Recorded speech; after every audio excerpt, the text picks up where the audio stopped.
Matabari filling station সংলগ্ন এলাকায় bike ও গাড়ির মুখোমুখি সংঘর্ষে আহত একজন। জানা যায়, চন্দ্রপুর থেকে উদয়পুরগামী একটি বাইক সজোরে একটি সেলেরিও গাড়িকে ধাক্কা দেয় ফিলিং স্টেশনের সামনে। এতে করে বাইক চালক গুরুতরভাবে জখমপ্রাপ্ত হয়।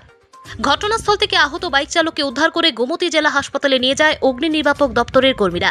এদিকে দুর্ঘটনার ফলে বাইক ও গাড়ি দুটোই ব্যাপক ক্ষতিগ্রস্ত হয়। ঘটনা তদন্তে ছুটে আসে আরকেপুর থানার পুলিশ কর্মীরা। এদিকে স্থানীয় লোকজনরা জানিয়েছেন, প্রতিনিয়ত এই জায়গাতে দুর্ঘটনা সংঘটিত হচ্ছে। পুলিশ প্রশাসনের কাছে আবেদন রাখেন এই বিষয়টি নজরে নিয়ে কোনো এক বিশেষ ভূমিকা গ্রহণ করার। ঠিক এই জায়গাতে প্রত্যেক সপ্তাহে বড় থেকে ছোট যান দুর্ঘটনা হচ্ছে এবং দেখা যায় আপনি অধিকাংশ সময় এখানে উপস্থিত থাকেন। এই দুর্ঘটনা নিয়ে কি বলবেন? আজকেও একটা দুর্ঘটনা হলো।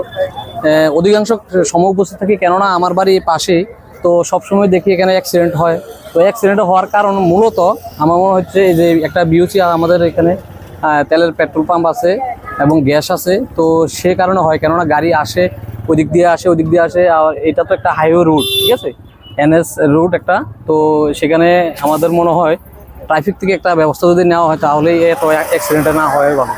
আজকে কতজন আহত হয়েছে? আজকে একজন আহত হয়েছে, বিশেষ বাইক চালক বেশি গুরুতর আহত হয়েছে। গাড়ি চালক কি রয়েছে না? গাড়িতে আছে, এখনো আছে। আপনার নাম? রাজু দে। ব্যুরো রিপোর্ট, জনতার বার্তা।